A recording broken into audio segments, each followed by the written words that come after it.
अंजलि की आंखों में सपने पले बड़े नाजुक थे। प्रेम के गीत उसके होठों पर मधुर संगीत की तरह बहते रहते। ऐसे में अपनी कॉलेज की लाइब्रेरी में एक अजनबी के प्रेम में पड़ना उसके लिए किसी संगीतमय उपन्यास से कम नहीं था। वह अजनबी कोई और नहीं, करण था, एक शांत स्वभाव का, आंखों में गहरी समझ और मुस्कुराहट में ढेर सारी मिठास लिए। अंजलि को पहली दफा करण तब मिला जब एक किताब को लेने के लिए दोनों ने साथ में हाथ बढ़ाया।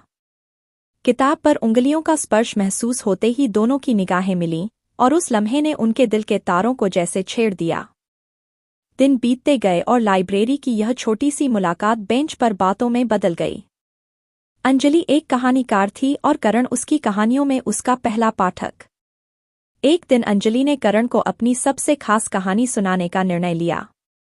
यह कहानी एक ऐसी राजकुमारी की थी जो अपने सपनों के राजकुमार की प्रतीक्षा में थी। कहानी सुनकर करण की आंखों में जो भाव उमड़े, उसने अंजलि के दिल के सबसे गहरे कोने को छुआ। समय का कारवां चला और दोनों के बीच की दोस्ती प्रेम में परिणत हुई। अंजलि और करण ने एक दूसरे की आंखों में अपना भविष्य पढ़ लिया।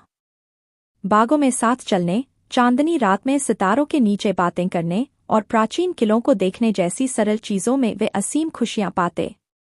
उनके प्यार की मिठास समय के साथ और भी गहरी होती गई। अंततः अंजलि ने करण से कहा, क्या तुम मेरे सपनों का राजकुमार हो? करण ने मुस्कुराते हुए जवाब दिया, अगर तुम्हारे सपने मुझे चुनते हैं तो हाँ, मैं वही हूँ। उस दिन से वे अटूट प्रेम की एक अनूठी परिभाषा बन गए। उनका प्रेम संगीतमय हो गया, जिनके हर स्वर में आत्मीयता और विश्वास की धुन थी।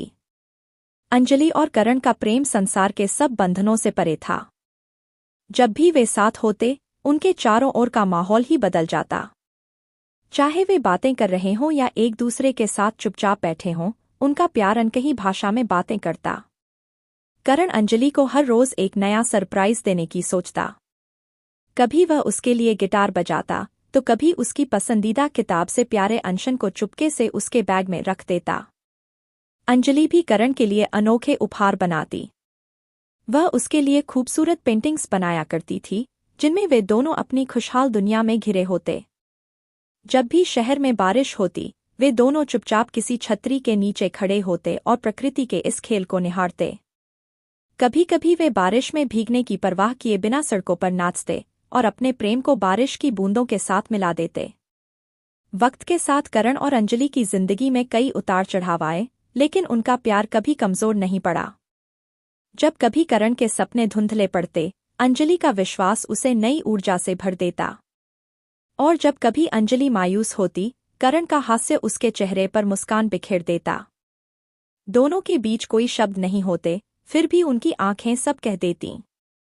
करण अंजलि के लिए वह आदमी था जो उसके सपनों में आता था, और अंजलि करण के लिए वह संगीनी थी जो उसकी हर धड़कन में बसी होती थी। करण ने एक दिन फैसला कर लिया कि वह अंजलि को अपने प्यार का इजहार एक खास तरीके से करेगा। उसने अंजलि को एक नाव की सैर पर ले जाने का निमंत्रण दिया, जिसकी कोई भी लड़की सपने में ही कल्पना कर सकती थी। सुनहरा सूरज ढल रहा था और पानी पर उसकी लालिमा बिखरी हुई थी। नाव के बीचों बीच एक खूबसूरत टेबल सजा था।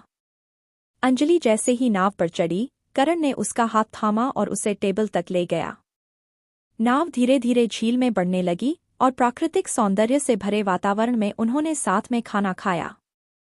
करण ने टेबल के नीचे से एक छोटा सा वृंदावन निकाला जिसमें एक सुनहरी अंगूठी चमक रही थी।